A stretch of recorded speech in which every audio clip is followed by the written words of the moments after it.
말씀은 출애굽기 26장 말씀입니다. 출애굽기 26장 31절로 37절까지 말씀 읽습니다. 너는 청색, 자색, 홍색 실과 가늘게 꼰 배 실로 짜서 휘장을 만들고 그 위에 그룹들을 정교하게 수놓아서 금 갈고리를 내 기둥 위에 늘어뜨리되 그 내 기둥을 조각목으로 만들고 금으로 싸서 내 은받침 위에 둘지며 그 휘장을 갈고리 아래에 늘어뜨린 후에 증거궤를 그 휘장 안에 들여 놓으라. 그 휘장이 너희를 위하여 성소와 지성소를 구분하리라. 너는 지성소에 있는 증거궤 위에 속죄소를 두고 그 휘장 바깥 북쪽에 상을 놓고 남쪽에 등잔대를 놓아 상과 마주하게 할지며 청색, 자색, 홍색 실과 가늘게 꼰 배실로 수 놓아 짜서 성막문을 위하여 휘장을 만들고 그 휘장문을 위하여 기둥 5을 조각목으로 만들어 금으로 싸고 그 갈고리도 금으로 만들지며 또 그 기둥을 위하여 받침 5개를 놋으로 부어 만들지니라. 오늘 우리에게 주신 살아계신 하나님의 말씀입니다. 미네소타의 6월, 이 6월을 생각하면 제가 5년 전에 미네소타에 생전 처음으로 왔었던 그때가 기억이 나요. 그러니까 미네소타라는 말은 들었는데 그때 인터뷰를 위해서 저 멀리서 한 10시간 드라이브하고 온 것 같아요. 근데 그 남쪽에는요, 사실 일리노이나 이런 남쪽은 그냥 콩밭하고 옥수수밖에 없거든요. 근데 이 위스콘신을 넘어오면서 막 나무도 있고 푸르르고 상당히 마음이 막 편해지더라고요. 근데 또 며칠 있다 보니까 날씨가 너무 좋은 거예요. 깜빡 속았습니다. 여기가 겨울이 이렇게 센 줄은 몰랐어요. 근데 저는 그 기억이 남아 있어서 항상 그래 6월이 있지. 6월 한 달 잘 지내는 이 기운으로 그 긴 겨울 좀 견뎌냈던 것 같습니다. 여러분, 하나님이 허락하신 이 6월 한 달 마음껏 누리시기를 축원합니다. 행복하셔야 돼요. 여러분, 추워서 더워서 활동하지 못했던 거 마음껏 좀 돌아다니시면서 요 기회 놓치면 내가 또 겨울 어떻게 날까? 그 마음으로 누리시고 즐기시고 마음껏 야외 활동도 즐기시기를 바랍니다. 그러니까 이번 금년 6월에 들어오면서 새벽마다 기쁨의 언덕 묵상집을 가지고 묵상하는데 레위기 말씀을 묵상하게 되었습니다. 레위기는 어떤 사람이 딱 이런 말을 해요. 성경 일독을 하는데 최대의 적은 레위기다.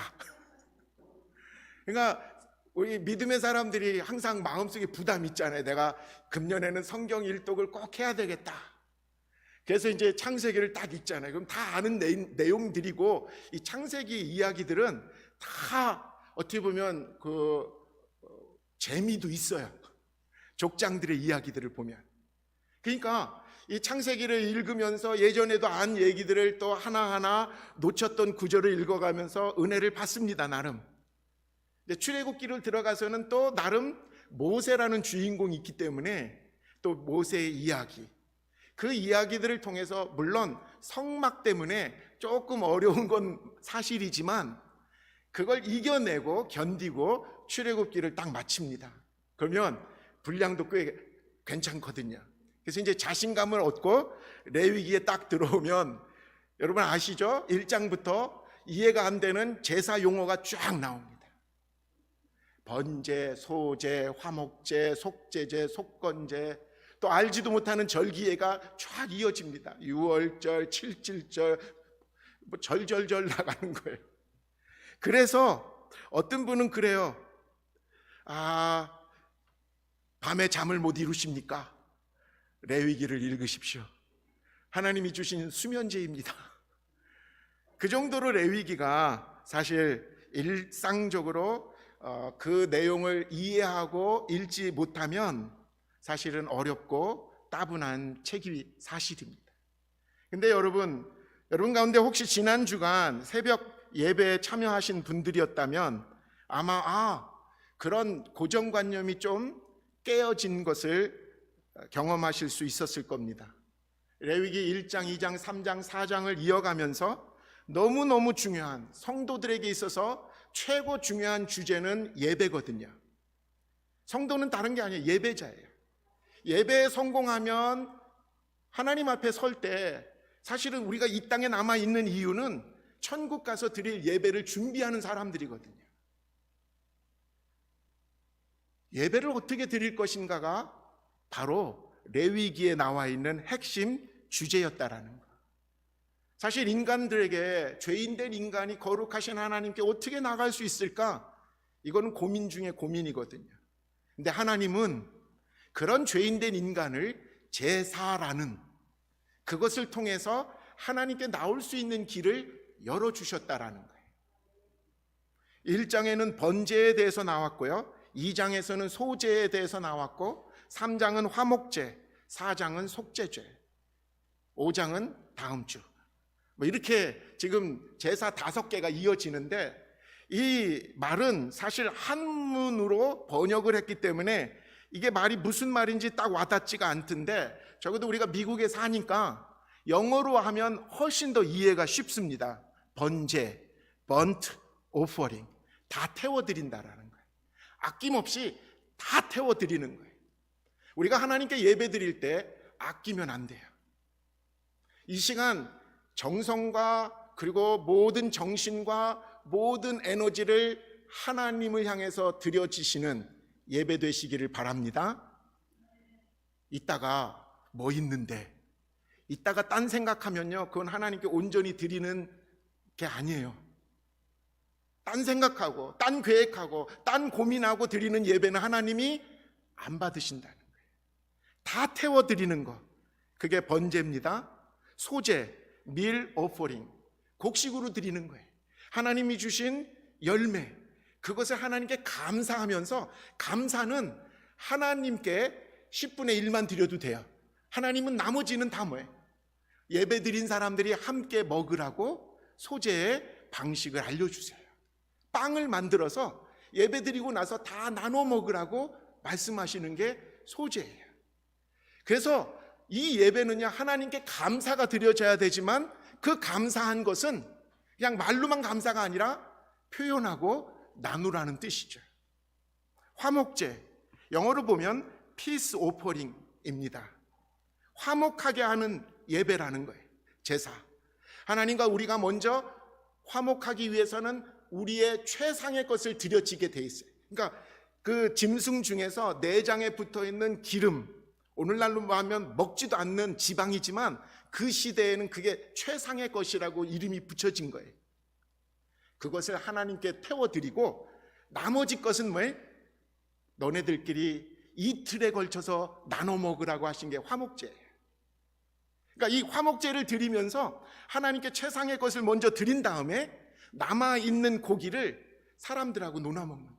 근데 예배는 이틀씩이나 이어지는 제사였다는 거예요. 오늘 우리 중에서 그냥 이 예배당에서만 드리는 예배가 끝이라고 생각하는 사람은 오해를 하고 있어요. 이 예배는, 제사는, 화목제는 함께 둘러앉아서 고기가 다 소진될 때까지 먹는 거예요. 그게 이틀씩 걸렸다는 거 아닙니까? 그게 제사의 끝까지 드리는 게 화목제라는 거예요. 그게 뭡니까? 우리 가운데 그 제사를 통해서 화목하게 되는 거예요. 하나님께도 화목되지만 예배드린 우리 모두가 화목하게 되는 것이 화목제. 속죄죄, sin offering이라고 영어로 불리는데, 죄 문제를 해결해 주는 거예요. sin offering은. 그러니까 속죄제를 드리는 사람마다 죄가 얼마나 심각한 건지를 깨닫게 돼요. 수송아지나 수염소나 암염소를 끌어다가 죄 문제가 있는 사람이 그 짐승의 머리에 손을 얹고 죽일 준비를 합니다. 그리고 그 사람이 스스로 그 짐승을 죽여야 돼요. 멱을 따는 거죠.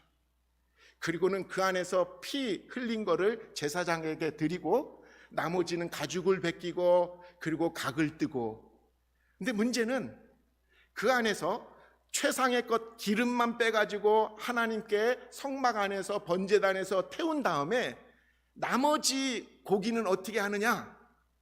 성막 밖으로 끌고 나가요. 그리고는 진영 밖 먼 곳에서 거기 불 태우는 곳이 있는데 거기서 그냥 다 태워버려요. 그건 뭘 의미합니까? 예배를 드린 사람들, 죄 용서함을 받은 사람은 이제는 더 이상 죄와 멀리해야 된다라는 거예요. 죄가 우리의 삶 속에서 들어오지 않도록 다 불태워버리라는 거예요. 속건제. 그건 다음 주일날 새벽 예배 때 나눌 말씀이라 스포일러가 되지 않도록 다음 주에 새벽 때 말씀드립니다. 어쨌든 이 속건제는 guilt offering이라고 조금 달라요. 속죄제하고 속건제하고는 비슷한 것 같지만 좀 다릅니다. 어쨌든 여러분, 저와 여러분들의 삶 속에서 이 레위기가, 저는 여러분들이 평생 주님 앞에 가는 그날까지 이 레위기를 제대로 읽어서 예배자로서 하나님 앞에서 온전히 예배드리는 그 예배자로서 훈련되고 준비되어지기를 축원합니다. 예배에 성공하십시오. 다른 거 아무리 열심을 해봤자 남는 거 없어요. 하나님께 드려진 그 예배가, 하나님이 받으신 그 예배가 하나님이 기뻐 칭찬하시고 기억하시는 하나하나의 예배가 될 줄을 믿습니다. 그렇기 때문에 누가 그래요. 아는 만큼 보인다고. 성경도 그래요. 레위기를 모르면 아무것도 안 보여요. 근데 레위기를 알게 되면 그 깊이와 넓이가 얼마나 깊은지를 알게 되죠. 성막도 마찬가지예요. 오늘 10번째 시간이에요. 성막 10번째 시간. 근데 이 10번째 시간의 주제는 휘장, 커튼이에요. 이 커튼에 대해서 말씀을 나누겠는데, 한마디로 휘장은 성막 안에서 성소와 지성소를 구분하는 커튼이다. 이제 이 성막에서 핵심 중에 핵심이 이 휘장이에요. 왜냐하면 이 휘장이 예수 그리스도의 몸이라고 했기 때문에 그런 거죠. 여러분, 한번 그림으로 한번 휘장이 어떻게 내려졌는지를 한번 보시기 바랍니다. 그러니까 이게 이제 단면도예요. 옆에서 그 잘라본 거예요. 보면 두 배로 좀 직사각형으로 되어 있는 데가 성소고, 그 앞에 안에가 정사각형으로 되어 있는 곳이 지성소입니다. 우리가 지금 다 다룬 거예요. 성소에 보면 오른쪽으로 떡상이 있고 그 맞은편으로 등잔대가 있고, 그리고 그 휘장 바로 앞에 정면에 분향단이 있습니다. 분향단과 그리고 그 안에 법궤, 증거궤라고도 불리고 언약궤라도 불리는 이 법궤가 그 안에 들어있는데, 그 사이에 커튼이 하나 쳐져 있는데 그것을 휘장이라고 부르는 거죠. 우리는 구약에서 이 휘장을 연구함으로 말미암아 예수 그리스도의 기독론을 제대로 깨닫게 됩니다. 기독교의 가장 큰 성경 해석의 원리는 성경은 성경으로 해석한다라는 원리가 있어요. 그러니까 한마디로 구약과 신약은 서로 마주보게 해서 서로에게 어떻게 증거하고 있는지를 살펴보며 해석하라고 하는 거죠. 휘장을 신약에서는 어떻게 증거하고 있는지 히브리서 10장 20절 새 번역을 통해서 읽어드립니다. 예수께서는 휘장을 뚫고 우리에게 새로운 길을 열어 주셨습니다. 그런데 그 휘장은 곧 그의 육체입니다. 히브리서에서, 신약 성경 히브리서에서 성막에 대해서 쭉 설명하다가 휘장이 뭐냐? 휘장은 예수님이 자기의 육체를 찢어서 하나님 지성소에 들어갈 수 있게 길을 내어주신 것인데, 한마디로 휘장은 예수의 육체다 라고 해석한 거죠. 자, 휘장을 좀 더 자세히 그림을 보시기 바랍니다. 새 그룹 천사를 이게 어떻게 보면 이렇게 실을 정교하게 짜 넣었고요. 그리고 내용을 보면 이게 네 가지 색깔로, 네 가지의 실로 이게 막 이게 양탄자 비슷하게 이렇게 짜 넣어서 만든 거라는 거죠. 오늘 본문 31절에 읽어보면 청색 실과 자주색 실과 홍색 실과 가늘게 꼰 모시 실로 휘장을 짜고 그 위에 그룹을 정교하게 수를 놓아라. 네 가지 색이 나옵니다. 파란색, 보라색, 빨간색, 흰색. 근데 놀랍게도 이것이 사복음서에서 증거하는 예수님이라는 거예요. 그 색깔이 의미하는 게 파란색은 하늘 보좌, 자주색은 왕의 권세. 이게 이제 마태복음이에요. 이 하늘 보좌는 요한복음을 얘기하는 거고요. 붉은 홍색, 이것은 마가복음에 나오는 예수님의 고난과 피. 흰색은 순결과 의. 예수님께서 누가복음에서 정말 그 곳에서 드러내시는 예수님의 모습을 이렇게 드러내고 있다라는 거죠.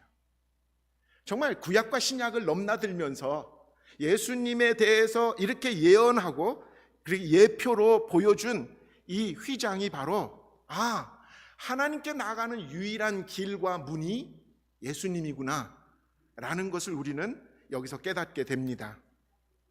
이 휘장 위에는 천사를 상징하는 그룹으로 이름 붙여진 천사를 정교하게 수놓게 되어 있는데, 여러분 성경에 나와 있는 천사의 이름이 두 개가 있어요.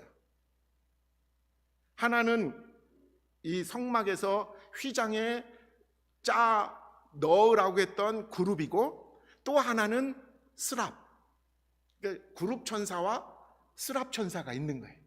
근데 어떻게 좀 다르냐면, 그룹 천사는 하나님의 거룩함을 지키는 어떻게 보면 수호 천사예요. 하나님 앞에 함부로 못 오게 막 지키는. 근데 스랍 천사는 뭐예요? 하나님의 심부름꾼, 메신저. 그래서 그 예언자들에게 이렇게 뭐 이렇게 뭘 전달하고 뭐 하는 게 스랍 천사인 거죠. 성경에 처음으로 등장하는 천사, 그룹이라는 천사를 창세기 3장에서 우리는 발견하게 됩니다. 죄로 말미암아 아담과 하와를 하나님이 에덴 동산에서 쫓아내시는 장면에서 그룹 천사가 등장하는데, 창세기 3장 24절입니다. 이같이 하나님이 그 사람을 쫓아내시고 에덴 동산 동쪽에 그룹들과 두루 도는 불칼을 두어 생명나무의 길을 지키게 하시니라. 아담과 하와를 쫓아내세요. 죄 때문에 얘네들은 훈련이 필요하든지 죄값을 치러야 되니까. 근데 그때부터 하나님은 이미 인류 구원의 계획을 가지고 계셨던 것을 보게 돼요. 그것은 바로 예수 그리스도를 통한 죄사함과 구원의 은혜 있기 전에 어느 누구도 생명나무를 못 건들게 하는 거예요. 죄 문제가 해결되지 않고서는 영원토록 사는 것은 뭐예요? 가장 큰 저주죠. 예수 없이도 행복하다는 사람들은요, 최고 저주받은 사람 인생이에요. 예수가 있어야만 되기 때문에 예수께서 이 땅에 오셔서 십자가의 그 사건을, 그 사역을 다 마치고 나서 죽으시고 부활하신 이후 예수로 말미암아 구원받은 이 길을 예수님 오시기 전까지는 막으셨다라는 거죠. 오직 예수 없이는 인간에게 영원한 생명을 주시지 않겠다라는 하나님의 말씀이신 거예요. 그룹 천사를 통해서 막아놓으신다라는 거죠. 오늘 본문의 33절, 34절을 세 번역으로 읽어드리면요, 너는 그 휘장을 갈고리에 걸어서 늘어뜨리고 그 휘장 뒤에 증거궤를 들여 놓아라. 그 휘장이 너희에게 성소와 지성소를 구별할 수 있게 할 것이다. 지성소에 있는 증거궤는 속죄판으로 덮어라. 이 휘장이 있음으로 말미암아 안은 지성소고 밖에는 성소가 되는 거예요. 근데 그 안에 법궤, 증거궤가 안에 놓여 있는데 그 법궤 위에 속죄판을 덮으라는 거예요. 근데 이 속죄판이 개역 성경에는 속죄소라고도 이름을 붙여놨어요. 근데 이게 뭔 말인가 힘들어. 이게 다 한문으로 된 거를 써놨기 때문에. 근데 영어로 보면 너무 쉬워요. mercy seat. 은혜의 보좌예요. 은혜의 자리예요, 거기가. 그러니까 우리가 기도할 때 또 찬양할 때 이런 노래 하죠. 은혜의 보좌로 나아갑니다. 그게 바로 그 자리예요. 하나님이 우리랑 만나 주시겠다고 하는 자리가 바로 은혜의 보좌, 속죄판, 속죄소. 이 은혜의 보좌에 하나님은 우리를 만나신다는 그 자리에서. 근데 이 휘장을 통해서 지성소로 지나가는 길은 결코 쉽지 않아요. 왜냐하면 천사 그룹이 지키고 있어요. 아무나 못 들어가요. 그래서 지성소에 들어가는 사람은 이스라엘 백성 중에 그 시대에 딱 한 명이었어요. 대제사장. 대제사장도 함부로 못 들어갔어요. 1년에 딱 하루 대속죄일 날 염소의 피를 받아서 그걸 들고 조심조심 그 지성소로 갖고 들어가게 돼서 그 속에서 백성들의 죄가 하나님 용서해 주세요 하고 그날 대제사장을 통해서 하나님의 백성들의 죄를 용서받는 그 날을 대속죄일이라고 하루를 정했거든요.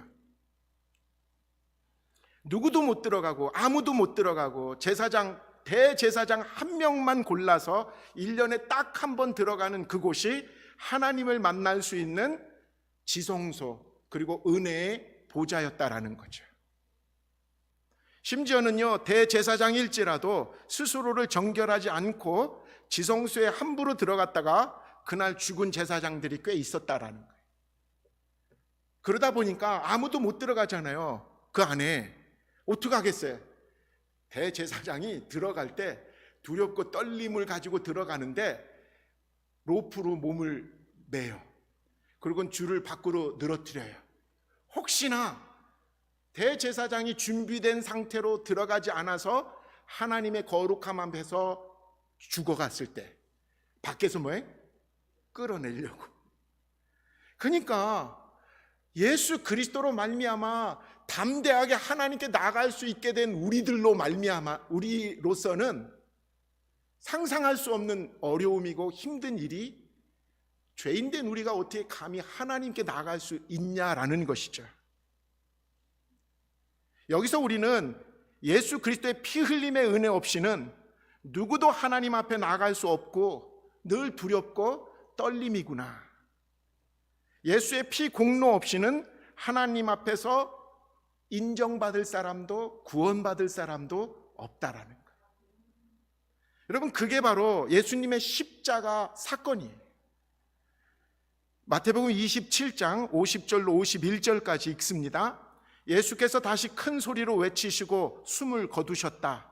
그런데 보아라, 성전 휘장이 위에서 아래까지 두 폭으로 찢어졌다. 그리고 땅이 흔들리고 바위가 갈라지고. 예수님이 십자가에서 달려서 숨이 거두시는 그 순간에 성전에서 일어난 사건이 있었다라는 거예요. 성소와 지성소를 가로막았던 그 휘장이 위에서부터 아래로 찢어졌다라는 거죠. 그래서 길이 열리게 됐다라는 거예요. 대제사장 한 명밖에 들어갈 수 없었던 그 길이 누구든 들어갈 수 있는 길로 주님이 열어놓으셨다라는 거죠. 그것을 히브리서에서는 이렇게 해석하고 있습니다. 히브리서 10장 19절로 20절. 그러므로 형제자매 여러분, 우리는 예수의 피를 힘입어서 담대하게 지성소로 들어가게 되었습니다. 예수께서는 휘장을 뚫고 우리에게 새로운 살 길을 열어주셨습니다. 그런데 그 휘장은 곧 그의 육체입니다. 예수님이 길을 열어주셨다라는 거예요. 그 길을 열어주시기 위해서 당신의 몸을 찢으셨다라는 거죠. 십자가에서 못 박혀 몸이 찢겨지고 온 몸에 있는 물과 피를 다 쏟으신 것이 다른 게 아니라는 거예요. 죄인된 우리가 하나님께 나갈 수 있는 길이 막혔는데 그 길을 열어주시기 위해서 죄로 말미암아 사망과 심판에 놓여 있는 우리들을 영원한 생명으로 바꾸어 주시기 위해서 예수님이 흘리신 피가 있었다라는 거죠. 여러분, 이게 분명하다면 예수님의 피는 능력의 근원이 되는 거예요. 하나님께서 그 피를 흘리실 수밖에 없었다라는 이유는 뭐예요? 우리를 그만큼 사랑하신다라는 증거잖아요. 그 하나님이 나를 그렇게 사랑하시는데 원수 마귀가 나를 노려도 하나님이 더 크게 나를 사랑하시기 때문에 뭐예요? 내가 담대할 수 있다라는 거죠. 이게 핵심이에요. 복음의 핵심은 딴 데 있는 게 아니라 예수 그리스도의 피 흘리심이 무엇을 의미하는가? 그만큼 나를 하나님이 사랑하신다라는 뜻이에요.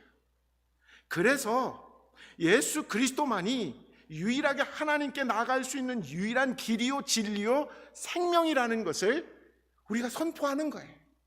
왜냐하면 그 안에 하나님의 사랑이 담겨 있으니까. 원수 마귀가 아무리 나를 공격하고 또 미혹하고 그리고 거짓말로 나를 속일지라도 내가 그 십자가에서 흘리신 예수님의 보혈만 다시 내가 붙잡으면 관계없어요. 하나님이 나를 더 사랑하시니까요. 그래서 우리는 이 상황을 머리로만 안 신앙이 돼서는 안 된다는 게 성경이 끊임없이 말해주고 있는 신앙의 방법이거든요.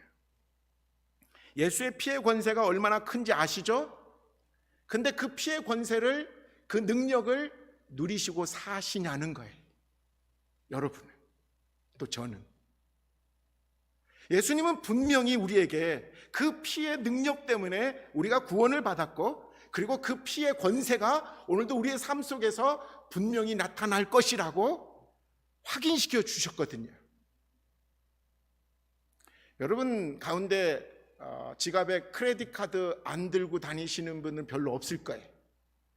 어떤 분은요, 이렇게 크레딧 카드 이렇게 보면 회사에서 막 와. 별로 이렇게 리스판스도 안 했는데, 또 어떤 데 가서는 뭐 좀 이렇게 심지어는 그 프로모션에서 좀 더 싸게 받으려고 했더니 막 와요. 근데 그것은 쓰고 싶진 않아. 근데 그 크레딧 카드가 제가 3년 전에 받은 크레딧 카드가 여기 있거든요. 근데 이 크레딧 카드가 진짜 크레딧 카드로서 역할을 못하는 이유가 어디에 있겠습니까? 잘 보세요. 요 앞에 딱지가 하나 붙어 있어요. 받자마자 액티베이트를 하라는 안내 문구거든요. 그래서 요거를 뜯어서 여기 전화를 딱 해서 내가 받았다 하고 예스 하면 액티베이트를 하는 거예요. 근데 저는 이걸 받고 더 이상 이거에 내가 크레딧 카드를 더 많이 만들지 말아야 된다고 생각해서 그냥 묵혀놨어요. 온 그대로 그냥 딱지 있는 이대로 남겨놨어요. 자, 그러면 이거는 크레딧 카드인데, 카드긴 카드인데 뭐예요? 그냥 플라스틱이에요.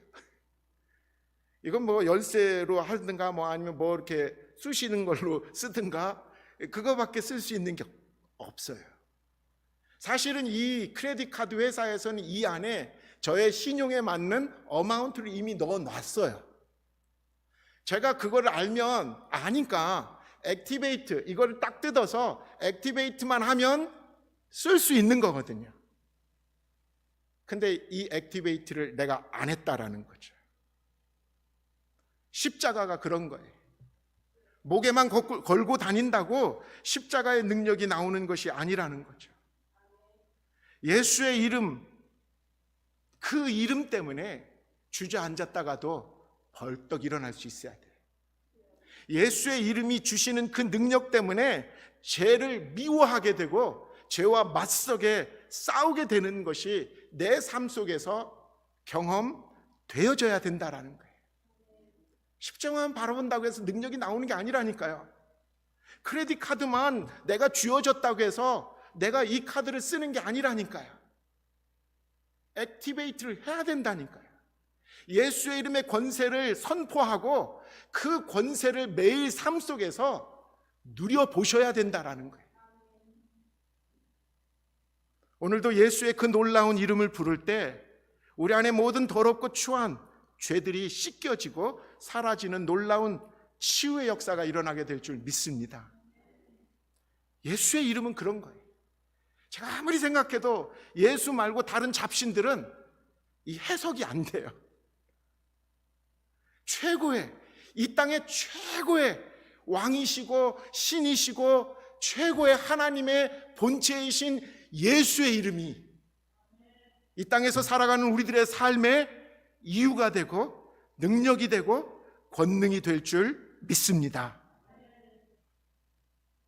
예수의 피 흘리심은 우리가 사용하지 않으면 헛된 것이 돼요. 우리가 구원받기 위해서 할 수 있는 일은 거의 없어요. 이미 다 주어졌기 때문에.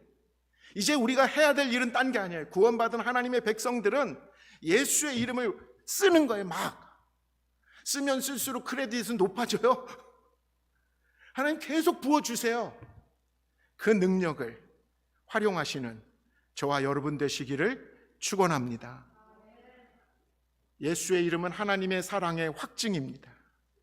우리를 향하신 하나님은 예수 그리스도의 그 십자가 사건을 통해서 이미 보여주셨습니다.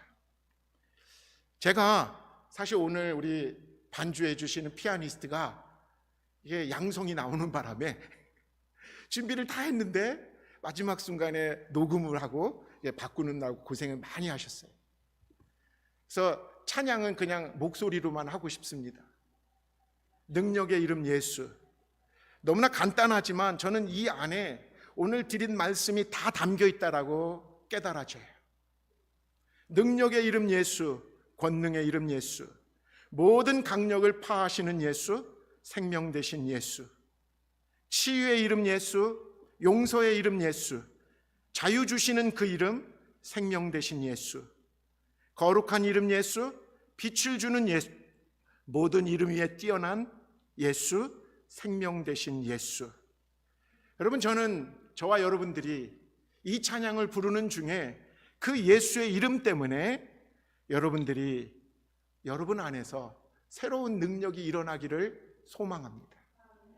여러분, 이 찬양을 부르시면서 이제 우리가 성찬에 들어갈 텐데, 성찬은 다른 게 아니에요. 너 부족하지, 너 연약하지, 넌 죄밖에 없는 그런 존재지. 그치만 내가 있어. 내가 너를 위해서 몸을 찢고 내가 너를 위해서 피를 흘렸단다. 그래서 너가 하나님 앞에 나올 수 있게 된 거야. 너를 의지하지 말고 내 이름을 의지하며 이 땅에서 회복되거라. 이 땅에서 어둠의 권세에 눌리며 살지 말고 하나님의 주시는 그 빛 가운데서 살아라. 오늘 특별히 이 찬양 부르시면서 여러분들 연약한 육신의 연약함이 있는 분들 소원해 보십시오.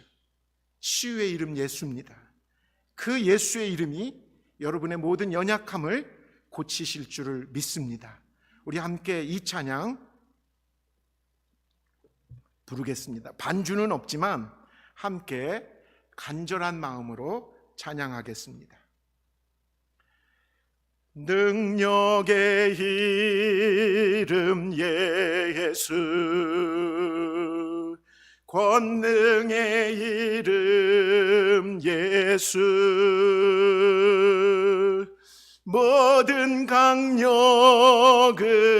파하는 예수, 생명 되신 예수. 한 번 더 합니다. 능력의 이름 예수, 능력의 이름 예수,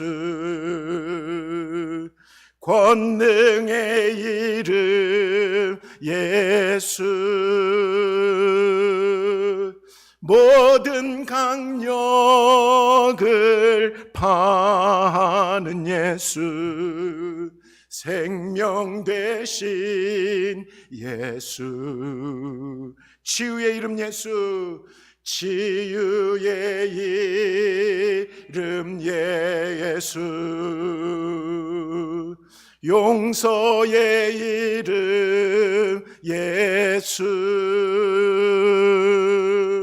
자유 주시는 그 이름 예수, 생명 되신 예수, 거룩한 이름 예수, 거룩한 이름 예수, 빛을 주는 예수, 모든 이름 위에 뛰어난 예수, 생명 되신 예수. 이 시간 그 예수의 이름을 붙잡고 예수님께서 오늘 이 시간 우리들에게 또 베풀어 주신 성찬의 자리에 나올 수 있도록 여러분은 기도하시면서 이 시간 준비하시기 바랍니다.